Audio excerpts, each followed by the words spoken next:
आज से आपके लिए एक नए सब्जेक्ट की शुरुआत करने जा रहा हूँ, बायोलॉजी। यहाँ पे आज से मैं शुरुआत करता हूँ। पहला चैप्टर है सेल। लेकिन इससे पहले मैं बता दूँ ये मैं पढ़ा कहाँ से रहा हूँ। मैंने जितने भी डेटा हैं, जितने भी रेलेवेंट चीज़ें हैं जो कि एग्ज़ाम से पूछी जाती हैं, वो मैंने 9th और 10th की बुक से कवर किया है। और कौन सी बुक? NCERT। तो आप सबको अगर पढ़ना हो तो मेरे बाद NCERT जाके पढ़ लीजिएगा, आपको बहुत अच्छे से समझ आ जाएगा। तो चलिए हम अब शुरुआत करते हैं। तो इस सेल चैप्टर में हम पढ़ेंगे क्या? इस सेल के चैप्टर में पढ़ेंगे कि सेल की शुरुआत हुई कहाँ से, ठीक है, कहाँ से शुरुआत हुआ, सेल थ्योरीज़, ठीक है, कि किसने क्या क्या थ्योरीज़ दी, और साथ ही साथ किन ऑर्गेनिजम्स में किस टाइप के सेल होते हैं, यूनिसेलुलर, मल्टीसेलुलर, ठीक है, यूनिसेलुलर मल्टीसेलुलर ऑर्गेनिज्म कौन कौन से होते हैं, ये हम पढ़ने की कोशिश करेंगे। और साथ ही साथ हम सेल के सारी ऑर्गेनेलीज पढ़ेंगे। ऑर्गेनेलीज क्या होती हैं ये हम देखेंगे, ठीक है। सेल क्या होता है ये बताने से पहले मैं आपको ये बता दूं कि किन किन साइंटिस्ट ने सेल के खोज और उसमें स्टडी में अपना योगदान दिया, जो कि बहुत ही इम्पॉर्टेंट है। कई बार सवाल पूछे जाते हैं इससे डायरेक्टली। आप डायरेक्ट इसमें सवाल पे देख सकते हैं, कई पेपर्स होंगे उन सब में कि इसकी खोज किसने की, कब हुआ। तो बहुत सबसे पहले एक साइंटिस्ट आए जिनका नाम था रॉबर्ट हुक। अब ये रॉबर्ट हुक आए, इन्होंने क्या किया, एक प्लांट के ब्रांच होते हैं, ब्रांचेस ली, और उस ब्रांच की एक बहुत पतली सी स्लाइस काटी। मान लेते हैं कि ये है, इसमें से ये कट किया एकदम पतला स्लाइस, ऐसे इतना। और फिर उन्होंने माइक्रोस्कोप में इसको रख के देखा। तो उन्होंने देखा कि ये जो स्लाइस थी इसमें छोटे छोटे ऐसे करके बनी हुई थी। तो उन्होंने ये देखा ये छोटी छोटी चीज़ें है क्या। तो उनको ये एक कमरा नज़र आया। एक मान लेते हैं कि ये स्लाइस पूरी एक बिल्डिंग है, तो इन बिल्डिंग को बनाने के लिए ये छोटे छोटे छोटे छोटे उसके कमरे हैं। तो इसको उन्होंने नाम दिया सेल। और सेल क्यों नाम दिया? क्योंकि लैटिन में इसका मतलब होता है लिटिल रूम। सेल नाम दिया, इसका नाम होता है लिटिल रूम। तो यहाँ से सवाल अक्सर पूछा जाता है कि सेल की खोज किसने की और सेल का मतलब क्या होता है। तो पहले जवाब जैसे कि सेल की खोज रॉबर्ट हुक ने की, ये 1665 में। और सेल जो नाम दिया था रॉबर्ट हुक ने ही दिया था। और उस सेल का मतलब क्या होता है? A little room. और एक और सवाल पूछा जाता है कि इस सेल के को देखने के लिए जो एक्सपेरिमेंट किया गया था वो किस पे किया गया था। तो यहाँ देखिए ये है कॉक स्लाइस। कॉक स्लाइस यही, ये जो मैंने आपको पेड़ बताई ब्रांच, इसकी जो स्लाइस ली थी ये पेड़, इसी को कॉक स्लाइस कहते हैं। ये छोटा सा स्लाइस होता है, ठीक है, इसी को हम कॉक स्लाइस कहते हैं। एक और साइंटिस्ट आए, लियोनहॉक। इन्होंने 1674 में और स्टडी की, और इन्होंने एक तालाब के पानी में, ये पॉन्ड वाटर लिया, पॉन्ड के वाटर में एक फ्री लिविंग सेल देखा। तो इनका कंट्रीब्यूशन क्या था? इन्होंने फ्री लिविंग सेल। अब सवाल आ गया कि फ्री लिविंग सेल किसने पहली बार देखा? तो ये था ल्यूनहॉक। कब? 1674 में। और कहाँ पे, किस में देखा? तो पॉन्ड वाटर में, ये पॉन्ड वाटर में। इसके बाद एक साइंटिस्ट आए, रॉबर्ट ब्राउन। इन्होंने 1839 में न्यूक्लियस में, वो सॉरी, सेल में न्यूक्लियस देखा, ठीक है। इसके बाद एक आए पुरकिंजी। इन्होंने 1839 में प्रोटोप्लाज्मा देखा। अब हम बताऊंगा प्रोटोप्लाज्मा क्या है। सेल की पूरी स्टडी करने से पहले हम छोटी छोटी चीज़ें देख लेते हैं क्या है, किसने खोज की। तो इसी के क्रम में हम आगे बढ़ते हुए देखते हैं सेल थ्योरी। 1838 और 1839 में दो साइंटिस्ट थे, एक का नाम क्लेडन और एक का नाम स्वान। इन दोनों ने मिलके सेल की थ्योरी दी। तो अब बेसिकली हर किसी चीज़ की एक थ्योरी दी जाती है। कोई भी चीज़ हो, लॉ ऑफ मोशन हो फिजिक्स में, वैसे ही बायोलॉजी में भी इन्होंने कोशिश की। तो ये थ्योरी क्या थी? उन्होंने कहा कि जितने भी प्लांट्स और एनिमल्स हैं वो सभी सेल से बने हुए हैं, और यही सेल जो है वो बेसिक यूनिट ऑफ लाइफ है। अब इसका मतलब आप क्या कहेंगे basic unit of life? Basic unit of life मतलब है कि सबसे छोटी इकाई जिसमें जीवन मिलता है वो है सेल। क्या है वो? बेसिक यूनिट ऑफ लाइफ क्या है? सेल। किसने दिया? स्क्लेडन और स्क्वान कहिए या स्वान कहिए, जो भी आप कह सकते हैं। इसके बाद एक और साइंटिस्ट आए और इन्होंने 1855 में इसी थ्योरी को और एक्सपेंड किया, और उन्हें क्या कहा? इसको इंडोर्स करते हुए उन्होंने कहा कि जितने भी सेल्स हैं वो अपने प्री एग्जिस्टिंग सेल से बनते हैं। इसका मतलब क्या हुआ? इसका मतलब ये, मान लेते हैं कि ये सेल है, तो यही सेल मल्टीप्लाई होके 2 सेल बनेंगे, यही मल्टीप्लाई होगा और यही आगे बढ़ के फिर 4, फिर आगे इस तरह बढ़ते बढ़ते 6, 8, 10, 15, 20 और यही बढ़ते बढ़ते मिलियंस में पहुंच जाते हैं। देखिए, किसी भी चीज़ की डिस्कवरी में सबसे पहले हमें चाहिए होता है उस डिस्कवरी करने या रिसर्च करने के लिए इक्विपमेंट्स।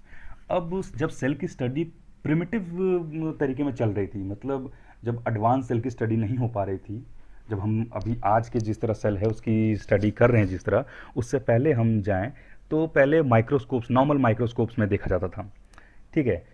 लेकिन उसमें उसकी भी कुछ लिमिटेशंस होती हैं, उसमें और हम बहुत ज़्यादा छोटी चीज़ों को नहीं देख सकते। तो अब सेल है, सेल के अंदर भी कुछ है या नहीं, वो देखने के लिए हमें डिफ़िकल्टी आ रही थी और नहीं हो पा रहा था।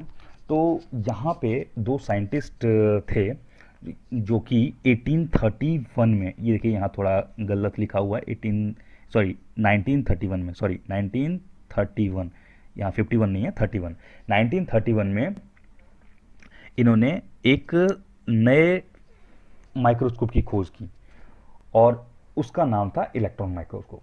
इलेक्ट्रॉन माइक्रोस्कोप क्यों? क्योंकि इलेक्ट्रॉन की बीम का इस्तेमाल करके इमेज को एनलार्ज करके देखने की कोशिश की गई थी। तो ये 2 साइंटिस्ट कौन थे? ये थे अर्नस्ट रुस्का और मैक्स नॉल। अर्नस्ट रुस्का और मैक्स नॉल, ये दोनों साइंटिस्ट ने अपना बहुत ही इम्पोर्टेंट कंट्रीब्यूशन दिया इस साइंस जगत को, जो कि था इलेक्ट्रॉन माइक्रोस्कोप। इसमें क्या होता है, इलेक्ट्रॉन की बीम होती है, उसको ऑब्जेक्ट पे गिराया जाता है, और क्योंकि इलेक्ट्रॉन की जो वेवलेंथ होती है वो काफ़ी छोटी होती है, तो ये छोटे से छोटे ऑर्गन से भी होके उसकी इमेज हमें दे सकता है। तो यही मदद करता था इलेक्ट्रॉन, क्योंकि इस बहुत छोटी वेवलेंथ होती है, ये बहुत ही इफेक्टिव हो गया और सेल के ऑर्गन्स को स्टडी करने के लिए, सेल के अंदर भी देखने के लिए। तो पहला जो आता है वो है सेल मेम्ब्रेन। सेल के, मान लेते हैं कि ये सेल है, ठीक है, तो ये जो सेल की आउटर कवरिंग है, ये जो कि मैंने आपको बताया स्किन, हमारे बॉडी की स्किन, उसी की तरह सेल को कवर करने वाला इसी को कहते हैं सेल मेम्ब्रेन, ठीक है। इसी का दूसरा नाम है प्लाज्मा मेम्ब्रेन। क्या है? प्लाज्मा मेम्ब्रेन, ठीक है। सेल मेम्ब्रेन, या इसी को हम दूसरे शब्दों में प्लाज्मा मेम्ब्रेन भी कहते हैं। सेल मेम्ब्रेन होता क्या है? सेल मेम्ब्रेन एक सेलेक्टिवली परमिएबल मेम्ब्रेन है, मतलब इसमें से कुछ ही चीज़ें, सेलेक्टिव चीज़ें ही इसके अंदर या बाहर जा सकती हैं। और वो चीज़ें क्या है? वो चीज़ें आपकी ये जो एनसर्कल किया है मैंने, ये है CO2, O2 और वाटर। CO2 और O2 क्योंकि गैस है, तो ये दोनों जब मूव करेंगी तो ये मूव करेंगी डिफ्यूज़न के प्रोसेस के थ्रू। याद रखें किस प्रोसेस से ये गैसियस एलिमेंट जो हैं वो सेल मेम्ब्रेन के आउट और इन हो सकती हैं, वो है प्रोसेस डिफ्यूज़न। और अगर वाटर की बात करें तो वाटर जो है वो ऑस्मोसिस के थ्रू होती है। हाँ जी, तो वाटर जो है वो ऑस्मोसिस के थ्रू जो है वो इन आउट होती है। अब सेल मेम्ब्रेन बना किससे होता है? सेल मेम्ब्रेन बेसिकली बने होते हैं 2 चीज़ों से। क्या? प्रोटीन और लिपिड से। अब ये वाटर जो ऑस्मोसिस के थ्रू इन आउट होगा, ये किस कंडीशन में होगा? ये 3 कंडीशन में होगा। अगर ये 3 कंडीशंस हैं तभी इन आउट होंगे। कहने का मतलब क्या है? पहला कंडीशन जो है हाइपोटोनिक सॉल्यूशन। हाइपोटोनिक सॉल्यूशन कहने का मतलब है कि अगर ये सेल है और यहाँ अंदर साइटोप्लाज्मा है और बाहर वाटर है, ठीक है। अगर साइटोप्लाज्मा में वाटर की कमी होगी, यानी पानी का कंसंट्रेशन जो है वो सेल के अंदर कम होगा, तो ये पानी जो बाहर ज़्यादा है वो अंदर चला जाएगा, ठीक है। ये अंदर चला जाएगा और जब अंदर जाएगा तो क्या होगा? सेल जो है वो स्वेल कर जाएगा। क्या करेगा? स्वेल कर जाएगा, यानी फूल जाएगा। और दूसरा कंडीशन है हाइपरटोनिक। ये देखिए हाइपरटोनिक। हाइपरटोनिक मतलब वाटर कंसंट्रेशन जो है वो बाहर जो है वो कम है, यानी कहने का मतलब है कि पानी की मात्रा अंदर सेल के अंदर ज़्यादा है बाहर से। तो अगर अंदर ज़्यादा पानी है और बाहर कम है तो बाहर चले जाएंगे पानी। और ये जो जब बाहर जाएंगे तो सेल के अंदर से कुछ बाहर जा रहा है, इसका मतलब क्या होगा? ये श्रिंक कर जाएगा, यानी सिकुड़ जाएगा। आपने अंगूर देखा होगा, अंगूर में जब रस होता है तो फूला होता है, जब उसके खत्म हो जाता है तो सिकुड़ के किसमिस बन जाता है। उसी तरह आप उसको सेल को समझ सकते हैं। सेल मेम्ब्रेन पढ़ा, अब मैं आपको बता दूं सेल मेम्ब्रेन जो होता है, उसी तरह प्लांट सेल में सेल मेम्ब्रेन की एक आउटर लेयरिंग होती है, हार्ड कवरिंग, वो होती है सेल वॉल। सेल वॉल की कवरिंग होती है। ये प्लांट सेल में होता है बेसिकली, या तो आप कहें प्लांट सेल में होता है, बैक्टीरिया में होता है। ये यहाँ गलत लिखा है, यहाँ है बैक्टीरिया, बैक्टीरिया में होता है और फंजाई में होता है। Cell wall basically plant cell में सेल मेम्ब्रेन के साथ साथ एक हार्ड कवरिंग आउटसाइड एक कवरिंग होती है, वो सेल वॉल होती है। और ये बना के तो सेलुलोज से बना होता है।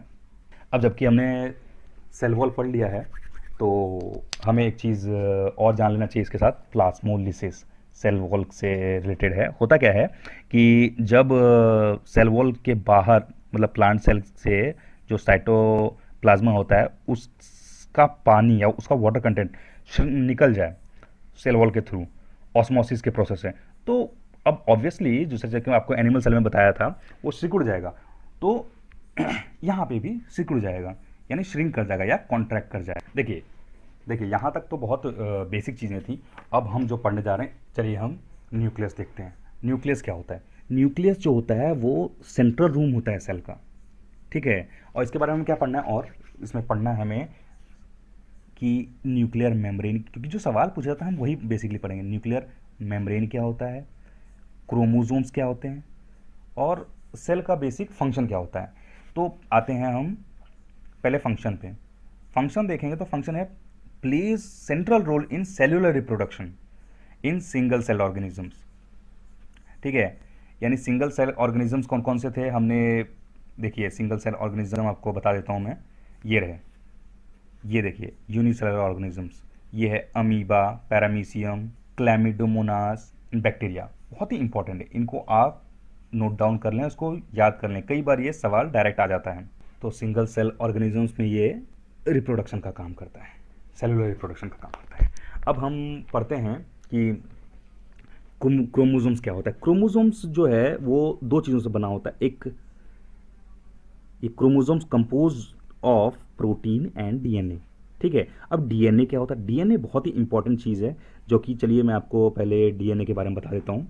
डीएनए बहुत इंपॉर्टेंट टॉपिक है, आप इसको ज़रूर याद कर लें, क्योंकि हमेशा सवाल डीएनए से आता ही आता है। मान के चलिए कि ये सवाल आपको देखने को हर दूसरे पेपर में मिलेगा ही मिलेगा। डीएनए होता क्या है? पहले तो इसकी खोज किसने की? पहली बार डीएनए को देखा गया, वो साइंटिस्ट देखे, उन्होंने 1860s में फ्रेडरिच मिशर करके एक थे, फ्रेडरिच मिशर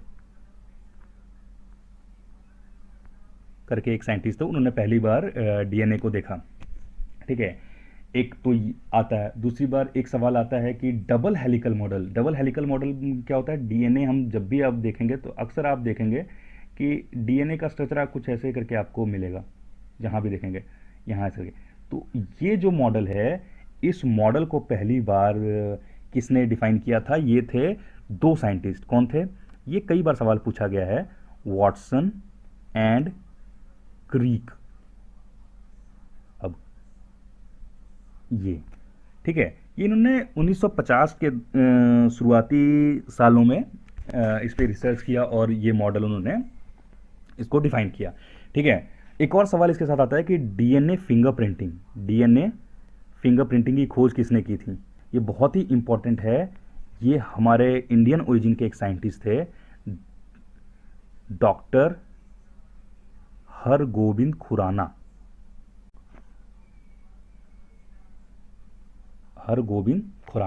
ठीक है, डॉक्टर हरगोविंद खुराना। तो हमने क्या क्या पढ़ा डीएनए के बारे में? हमने जाना कि उन्होंने इसकी खोज की। ठीक है, कहाँ से? अब हम इसके बारे में जानते हैं डीएनए होता क्या है। डीएनए का मतलब होता है डीऑक्सीराइबोन्यूक्लिक एसिड। क्या मतलब इसका? डीऑक्सीराइबोज, यहाँ देखिए होता क्या है कि जो शुगर प्रेजेंट होता है वो डीऑक्सीराइबोज होता है। ये बहुत ही इंपॉर्टेंट है, इस चीज़ को आप ध्यान रखें। और ये क्या होता है, 1O2 जो होता है वो लेस होता है किसे? आरएनए से। अब आरएनए क्या है मैं बताऊंगा थोड़ी देर बाद, पहले तो आप डीएनए पढ़ लें। देखिए इसमें न्यूक्लियो बेस होता है, यानी नाइट्रोजन बेस होता है, N2 बेस जो होता है। अब इस N2 बेस में दो टाइप की होती है, जैसे न्यूक्लियो बेस कहते हैं, ये दो टाइप की न्यूक्लियो बेस होती है। एक होता है प्यूरीन, एक होता है पिरीमिडीन। ठीक है, ये अब ये भी दो टाइप की होती है, प्यूरीन, और ये भी दो टाइप की होती हैं। ठीक है, ये होता है एडेमीन और ये थाइमीन, ये सॉरी थाइमीन नहीं, गुआनीन, और ये थाइमीन और साइटोसिन। ठीक है, तो ये चार टाइप की होती है, यानी कहने का मतलब है ATGC। इसको आप याद रखें, डीएनए में ये चार अवेलेबल होता है। एक चीज़ और, एक सवाल और अक्सर आता है कि इन चारों में से अमीनो एसिड कौन नहीं बना पाता है? तो ये थायामीन जो है ये अमीनो एसिड नहीं बनाता, लेकिन प्रोटीन बनाता है। ठीक है, इतना आपने पढ़ लिया। अब जबकि हमने डीएनए के बारे में पढ़ लिया, तो एक चीज़ और बताना चाहूँगा। जो डीएनए होता है इसका जो फंक्शनल सेगमेंट होता है वो जीन होता है, और जब ये डिवाइड जीन नहीं कर रहा होता है, जब डिवीज़न नहीं कर रहा होता है सेल, तब ये जो मटेरियल प्रेजेंट होता है क्रोमेटिन मटेरियल के रूप में प्रेजेंट होता है। ठीक है, ये क्या होता है? ये इस टाइप का इंटेंगल मटेरियल होता है, वो कुछ इस टाइप का, वो न्यूक्लियस में पड़ा होता है। और जब सेल जो है वो डिवाइड होने वाला होता है, तो ये देखिए, तो यही क्रोमेटिन मटेरियल अपने आप को ऑर्गेनाइज कर लेता है किस फॉर्म में? क्रोमोसोम्स के फॉर्म में। ठीक है, यही मटेरियल आपको क्रोमोसोम्स के फॉर्म में अपने आप को ऑर्गेनाइज कर लेता है। तो हम आगे बढ़ते हैं, चलिए हम ये प्रोकैरियोट यूकैरियोट थोड़ी देर बाद पढ़ेंगे। हम आगे बढ़ते हैं दूसरे सेल ऑर्गेनेल जो कि है साइटोप्लाज्मा। अब मैं आपको बता चुका हूँ साइटोप्लाज्मा क्या होता है। साइटोप्लाज्मा लिक्विड होता है जो कि न्यूक्लियस और सेल मेम्ब्रेन के बीच में प्रेजेंट होता है, और इसी के अंदर बाकी सारी जो सेल की ऑर्गन्स होती है वो तैर रही होती हैं। अब बाकी सारी सेल के ऑर्गन्स क्या होती हैं ये मैं आपको दिखाता हूँ। हाँ, ये देखिए हमारे सेल का स्ट्रक्चर, अच्छे से देख लें इसको, फिर मैं आगे बढ़ता हूँ। हाँ जी, साइटोप्लाज्मा, तो मैंने आपको क्या बताया? साइटोप्लाज्मा फ्लूइड कंटेंट होता है सेल मेम्ब्रेन और न्यूक्लियर मेम्ब्रेन के बीच में। बस यही एक सवाल आ सकता है आगे। चलिए, अच्छा एक और चीज़ हम यहाँ यूकैरियोट और प्रोकैरियोट के बारे में पढ़ लेते हैं। ये रहा प्रोकैरियोट। देखिए प्रोकैरियोट यानी प्रिमिटिव सेल, यानी सेल जो है वेल डिफाइंड सेल, या पूरी तरह से नहीं होता। जब सेल के अंदर हमारे जो ऑर्गन्स होते हैं वो वेल डिफाइंड नहीं होते, ना ही इसमें ढंग से न्यूक्लियर मेम्ब्रेन होता है, यानी जो न्यूक्लियर मटेरियल होता है वो इधर उधर तैर रहा होता है। एग्जाम्पल है बैक्टीरिया। ठीक है, इसमें क्या है? Lack well defined nuclear membrane, क्या? और ऑल्सो लैक साइटोप्लाज्मिक ऑर्गेनेल्स, ये मैं आपको बता चुका हूँ। उसी तरह यूकैरियोट होता है। अब यूकैरियोट्स क्या होते हैं?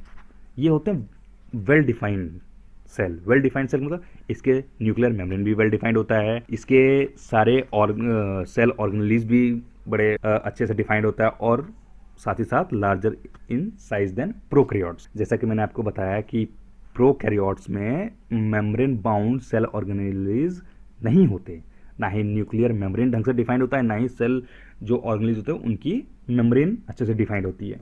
एक और चीज़ ये बहुत इंपॉर्टेंट, इसको आप मार्क कर लें, जो वायरस होता है लैक एनी मेम्ब्रेन, और इसी कारण कोई लाइफ नहीं दिखाता आउटसाइड एनी लिविंग बॉडी। ये तो आजकल बहुत न्यूज़ में है वायरस, तो आप सब इसके बारे में जानते ही होंगे। अब हम आगे पढ़ते हैं सेल ऑर्गेनेलिज के बारे में अच्छे से पढ़ने के लिए। अब सेल ऑर्गेनेलिज क्या कौन कौन सी होती हैं वो हम देखेंगे। तो इसमें हम सबसे पहले देखेंगे एंडोप्लाज्मिक रेक्टिकुलम, जो कि बहुत ही इंपॉर्टेंट है। अब एंडोप्लाज्मिक रेक्टिकुलम होता क्या है? Large network of membrane bound tubes and sheets. अब होता क्या है कि मान लेते हैं ये ऐसे करके सेल है, तो यहाँ ऐसे करके ऐसे करके ऐसे करके ये न्यूक्लियस है, तो ऐसे करके ऐसे यहाँ पे ऐसे होती हैं चीज़ें, एक ऑर्गन्स होती हैं, और इसमें छोटे छोटे छोटे ऐसे स्पाइक्स बने होते हैं, किसी में और किसी में नहीं बने होते हैं। जिसमें बने होते हैं वो होता है आपका रफ एंडोप्लाज्मिक, जिसमें नहीं होता वो स्मूथ एंडोप्लाज्मिक। तो यहाँ से हम क्या जानें कि एंडोप्लाज्मिक रेक्टिकुलम जो है यानी ईआर दो टाइप की होती है। दो टाइप की क्या कौन कौन सी होती है? एक रफ एंडोप्लाज्मिक रेक्टिकुलम और एक स्मूथ एंडोप्लाज्मिक रेक्टिकुलम। ये रफ क्यों होता है? क्योंकि ये जो मैंने आपको स्पाइक्स बताई ये राइबोज चिपके होते हैं इसमें राइबोज चिपके होते हैं। इस राइबोज का काम होता है प्रोटीन को बनाना, इसीलिए राइबोज को हम कहते हैं protein factory of cell. Ribose को कहते हैं प्रोटीन फैक्ट्री ऑफ सेल। और साथ ही साथ ये जो यहाँ पे राइबोज बनता है इसको ट्रांसपोर्ट करने का काम एंडोप्लाज्मिक रेक्टिकुलम करता है। स्मूथ एंडोप्लाज्मिक रेक्टिकुलम का काम क्या होता है? स्मूथ एंडोप्लाज्मिक रेक्टिकुलम का काम होता है ये फैट्स मॉलिक्यूल्स को बनाता है, और दूसरा बहुत ही इंपॉर्टेंट है डिटॉक्सिफाइंग पॉइजन्स एंड ड्रग्स। जो ड्रग्स और पॉइजन्स होते हैं उसको डिटॉक्सिफाई करता है बेसिकली। कहाँ पे? लीवर में। ये लीवर सेल में लोग पीते हैं, खाते हैं, उनको उनकी टॉक्सिसिटी को ख़त्म करने का काम ये आपका SER करता है। तो इस ER से कौन से सवाल बनते हैं? इस ER से पहला तो आपका बनता है, ER से पहला सवाल बनता है कि प्रोटीन फैक्ट्री किसे कहते हैं? तो प्रोटीन फैक्ट्री किसे कहते हैं? राइबोज को प्रोटीन फैक्ट्री कहते हैं। क्यों? क्योंकि बनाता है। ये कहाँ होता है? राइबोज रफ एंडोप्लाज्मिक रेक्टिकुलम के आउटर में स्पाइकी पार्टिकल की तरफ चिपका होता है, ठीक है। फिर एक सवाल आता है कि जो ड्रग्स या पॉइजन्स उसको डिटॉक्सिफाई कौन करता है? वो करता है SER, ठीक है, SER करता है। ये बहुत ही दो इंपॉर्टेंट सवाल है। एक और चीज़ होता है कि प्रोटीन जो सिंथेसाइज की जाती है उसको ट्रांसपोर्ट कौन करता है? ठीक है, ट्रांसपोर्ट करने का काम सेल के दूसरे पार्ट्स में ER करता है, एंडोप्लाज्मिक रेक्टिकुलम, समझे। और स्मूथ एंडोप्लाज्मिक रेक्टिकुलम का एक और काम है फैट को बनाना। तो ये कुछ सवाल यहाँ से हैं जो कि आपको बहुत याद रखने चाहिए। फिर हम आगे बढ़ते हैं। कुछ टर्म्स हैं जो आपको डायरेक्ट पेपर में सवाल में पूछ लिए जाते हैं सवाल के रूप में। तो इसी की तरह एक है टर्म मेम्ब्रेन बायोजेनेसिस। क्या है? सेल मेम्ब्रेन को बनाना, किससे? प्रोटीन और लिपिड का इस्तेमाल करके। इसी को कहते हैं मेम्ब्रेन बायोजेनेसिस। देखिए ये जो PDF है ये आपको प्रोवाइड कर दी जाएगी, इसलिए आप बस अभी सुनते जाएं और देखते जाएं, बाकी आप दोबारा इसको पढ़ सकते हैं बड़े अच्छे से। तो हाँ, एक चीज़ और आप ध्यान रखें, ये एंडोप्लाज्मिक रेक्टिकुलम जो है ये सरफेस प्रोवाइड करता है किसके लिए? बायोकेमिकल एक्टिविटीज़ के लिए। बॉडी में जो भी ज़रूरत पड़ती है सिस्टम के फंक्शनिंग के लिए, जो एंजाइम्स प्रोडक्शन वगैरह की, ये आपको यही प्रोवाइड करता है, एक सरफेस प्लेटफॉर्म, वहाँ पे एक्टिविटीज़ चलती हैं।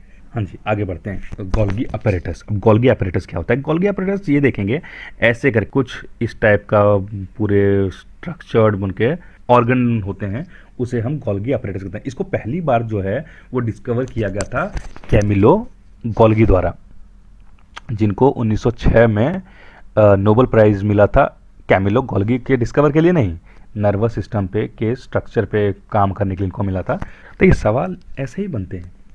जैसे कैमिलो गोल्गी को अब सब जानते हैं, गोल्गी अपरेटस से तो कैमिलो गोल्गी ने डिस्कवर किया था, तो लोगों को लगेगा कि नोबेल प्राइज़ जो इनको मिला था वो कैमिलो गोल्गी के डिस्कवरी के लिए, लेकिन नहीं, इनको मिला था नर्वस सिस्टम के स्ट्रक्चर के लिए कंट्रीब्यूशन को सराहा गया और इसके लिए मिला।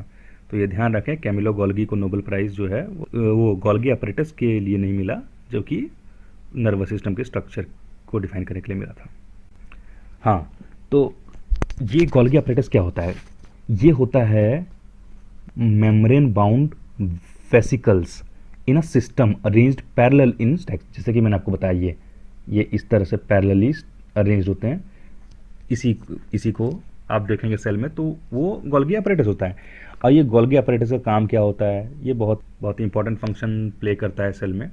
जैसे कि जो कि प्रोटीन और मटेरियल सिंथेसाइज किए जाते हैं एंडोप्लाज्मिक रेटिकुलम के पास, उनको पैक करके डिस्पैच किया जाता है अलग अलग सेल के अंदर या तो सेल के बाहर थ्रू दिस गोल्गी अपैरेटस। तो गोल्गी अपैरेटस का काम क्या है? मूवर्स एंड पैकर्स का काम करते हैं बेसिकली। अगर हम नॉर्मल भाषा में देखें तो ये इसको पैक करके और डिस्प्लेस करने का काम करता है। और कुछ केसेस में जो है सिंपलर शुगर से कुछ कॉम्प्लेक्स शुगर भी ये गोल्गी अपैरेटस बनाता है। जैसे कि ये देखिए, कॉम्प्लेक्स शुगर के भी सिंपल शुगर से इसको कन्वर्ट करता है, ठीक है। और लाइसोसोम्स के फॉर्मेशन में भी गोल्गी अपैरेटस का बहुत बड़ा योगदान होता है। तो हम आगे बढ़ते हैं इसके बाद देखिए, ब्लैक रिएक्शन आप अभी बाद में पढ़ते हैं। हाँ, अगला जो आता है वो लाइसोसोम अभी हमने पढ़ा। लाइसोसोम के को बनाता कौन है? फॉर्मेशन में काम करता है, गोल्गी अपैरेटस का काम आता है, यानी उसमें भी इन्वॉल्व होता है लाइसोसोम के फॉर्मेशन में भी। अब लाइसोसोम होता क्या है? आप इतना याद रखें, लाइसोसोम जो है वो डाइजेस्टिव एंजाइम बनाता है। हाँ जी, चलिए हम लाइसोसोम्स पढ़ते हैं। अब लाइसोसोम्स क्या होता है? जो कि हमने अभी देखा, लाइसोसोम्स के फॉर्मेशन में अपना इन्वॉल्वमेंट देता कौन है? Golgi apparatus. तो लाइसोसोम्स क्या होता है? वेस्ट डिस्पोजल सिस्टम होता है। क्या होता है? लाइसोसोम जो होता है वो वेस्ट डिस्पोजल सिस्टम होता है, यानी सेल के ऑर्गन्स कुछ डेड, मतलब ऑर्गन्स कुछ खराब हो गए तो उनको डिसॉल्व करके रिमूव करने का काम करता है, यानी helps to keep cell clean. ये हमारा क्लीनर भाई साहब है सेल का।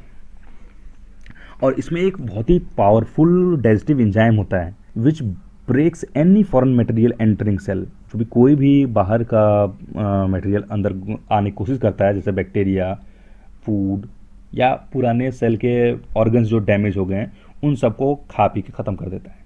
कहने का मतलब है उन सबको डाइजेस्ट कर देता है। और इसका जो लाइसोसोम का डाइजेस्टिव एंजाइम जो है बनाता कौन है? इसका जो डाइजेस्टिव एंजाइम है ये बनाया जाता है RER यानी रफ एंडोप्लाज्मिक रेटिकुलम के द्वारा। और इसी लाइसोसोम को के इस फंक्शन को, जो खुद ही के सेल को, डैमेज सेल को खा जाता है, साफ कर देता है, उसी को सुसाइड बैग भी कहता है। कई बार सवाल पूछा गया है कि सुसाइड बैग ऑफ सेल क्या होता है, तो यही होता है आपका लाइसोसोम। अगला सेल ऑर्गेनेल आता है हमारा माइटोकॉन्ड्रिया। देखिए, माइटोकॉन्ड्रिया के बारे में सब आप लोग सुने ही होंगे, power house of the cell, power house of cell. Power house of cell क्यों होता है माइटोकॉन्ड्रिया? ये एनर्जी प्रोवाइड करता है, एनर्जी बनाता है, किस फॉर्म में? ATP, adenosine triphosphate. इसी ATP को, माइटोकॉन्ड्रिया मत समझिएगा, इस ATP को कहते हैं एनर्जी करेंसी ऑफ सेल। इस माइटोकॉन्ड्रिया का काम क्या होता है? सेल को एनर्जी प्रोवाइड करने के, इसलिए हम इसको power house of the cell कहते हैं। पावर हाउस आपका क्या होता है? इलेक्ट्रिसिटी जहाँ से आती है आपके पूरे में, आपके पूरे सिटी को प्रोवाइड की जाती है। उसी तरह सेल को एनर्जी प्रोवाइड कौन करता है? अपना माइटोकॉन्ड्रिया करता है, इसलिए इसको power house of the cell कहते हैं। और दूसरी चीज़, और जो एनर्जी जो होती है ये किस फॉर्म में होती है? याद रखें, ATP के फॉर्म, एडिनोसिन ट्राइफॉस्फेट। और इसी ATP को एनर्जी करेंसी ऑफ सेल कहा जाता है। इस माइटोकॉन्ड्रिया में 2 लेयर की मेम्ब्रेन होती है। पहला बहुत ही पोरस, यानी आउटसाइड। मान लेते हैं कि माइटोकॉन्ड्रिया ये है, तो 2 लेयर होगी, एक बाहर लेयर जो कि पोरस होगी, ठीक है, और एक होगी जो फोल्डेड, ऐसे फोल्डेड होती है, बहुत ही फोल्डेड होती है, इनर वाली, ठीक है। इस टाइप की 2 होती है। और इस माइटोकॉन्ड्रिया के पास खुद का DNA होता है और राइबोसोम्स होता है। राइबोसोम्स में आपको बता चुका हूँ क्या काम करता है, प्रोटीन बनाने का काम करता है, और इसीलिए mitochondria makes some of its own protein, खुद का प्रोटीन ये खुद ही बना लेता है, तो इसको सेल के प्रोटीन की जरूरत नहीं पड़ती है। माइटोकॉन्ड्रिया से 2-3 सवाल बहुत इंपॉर्टेंट आते हैं। पहला तो ये पावर हाउस ऑफ सेल किसे कहते हैं, माइटोकॉन्ड्रिया। एनर्जी किस फॉर्म में होती है, ATP. Energy currency of the cell क्या होता है, एटीपी। ठीक है, इसकी कौन सी मेम्ब्रेन पोरस होती है, आउटर मेम्ब्रेन। इनर मेम्ब्रेन क्या होता है, डीपली फोल्डेड होती है। ठीक है, इसके खुद के पास खुद का डीएनए और राइबोसोम होता है, ये खुद ही अपना प्रोटीन बना लेता है। तो ये सब कुछ इंपॉर्टेंट चीज़ें हैं जो कि वर्थ नोटिंग है इसके बारे में। आगे बढ़ते हैं। ये है प्लास्टिड्स। प्लास्टिड्स बेसिकली आप देखेंगे ये केवल प्लांट सेल में पाया जाता है, और 2 टाइप के होते हैं। एक होता है क्रोमोप्लास्ट, जिसमें क्लोरोप्लास्ट होता है, एक होता है ल्यूकोप्लास्ट। जो क्रोमोप्लास्ट होता है उसमें कलर्ड प्लास्टिड्स होती है, और ल्यूकोप्लास्ट होते हैं कलरलेस प्लास्टिड्स होती हैं। क्लोरोप्लास्ट में क्या होता है, एक पिगमेंट होता है जिसका नाम होता है क्लोरोफिल, और यही पिगमेंट जो है पत्तियों को हरा कलर देने का काम करता है।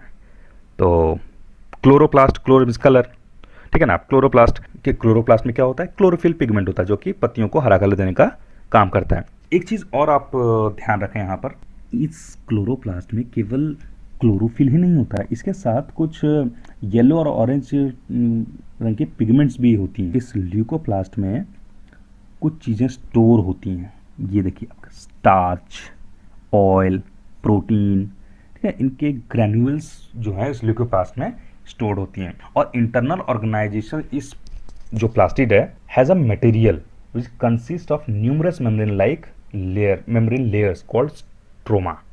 तो ये जो है इंटरनल ऑर्गेनाइजेशन जो प्लास्टिक्स का है, इसके एक मटेरियल होता है जिसमें बहुत मेम्ब्रेन्स होती हैं। ठीक है, बहुत ही मेम्ब्रेन वाली एक चीज़ होती है जिसको हम स्ट्रोमा कहते हैं। इस प्लास्टिड्स का जो एक्सटर्नल स्ट्रक्चर दिखता है वो बिल्कुल माइटोकॉन्ड्रिया की तरह दिखता है, और इसके पास भी खुद का डीएनए और राइबोसोम होता है। अगला ऑर्गेनेल जो है वो है वैक्यूल्स। वैक्यूल्स क्या होते हैं, देखिए ये तो एनिमल सेल में बहुत छोटे होते हैं, वहीं अगर प्लांट सेल है तो ये काफ़ी एरिया जो है वो कवर करता है। ये स्टोरेज सैक होते हैं, किसके, सॉलिड और लिक्विड कंटेंट्स के। सैक बोले तो एक बैग टाइप का होता है। ठीक है, ये एक तो छोटा होता है एनिमल सेल में, वहीं ये काफ़ी बड़ा होता है। 50 to 90% जो सेल का वॉल्यूम है वो, जैसे मैं आपको बताया, कम नहीं, इतना सेल का एरिया भी कवर कर सकता है। ये इतना सेल का एरिया कवर करके ये किसमें, प्लांट सेल में काफ़ी बड़ा होता है। 50 to 90% उसका वॉल्यूम कवर करता है, वहीं एनिमल सेल में थोड़ा छोटा होता है। इस वैक्यूल का बेसिक काम क्या होता है, जो प्लांट होता है उसको रिजिडिटी और टर्जिडिटी प्रोवाइड करने का काम करता है वैक्यूल। जो आपका प्लांट होता है हार्ड होता है, रिजिड होता है, वो बेसिकली आप कह सकते हैं इस वैक्यूल के कारण होता है। तो एक और टर्म हमने छोड़ दिया था, वो हम पढ़ लेते हैं। हमने एक टर्म छोड़ दिया था, एंडोसाइटोसिस। एंडोसाइटोसिस एक प्रोसेस है जिसके थ्रू अमीबा, ये मान लेते हैं अमीबा है, तो अमीबा जो मान लीजिए ये फूड है कोई, इसको अगर इसको खाना होगा तो ये क्या करता है, ये अपना ये ऐसे एक्सटेंड करेगा, ये एक्सटेंड करेगा, इधर से एक्सटेंड करता जाएगा, ये एक्सटेंड कर, ये मिल जाएगा, और ये जब मिल जाएगा तो ये फूड जो था वो अंदर आ गया। इस प्रोसेस को हम कहते हैं एंडोसाइटोसिस, मतलब एनगल्फ कर लेता है। जो बाहर का फूड है या बाहर की जो मटेरियल है उसको अपने अंदर समा लेता है, अपने मेम्ब्रेन के फोल्ड कर करके, उसके ओवरलैप कर करके, उसी को कहते हैं एंडोसाइटोसिस। तो एंडोसाइटोसिस का जो डेफिनेशन होगा वो होगा engulfing of food and other materials through its cell membrane. और ये प्रोसेस किस में होता है, अमीबा। ये याद रखें। बस आज हमारा सेल खत्म।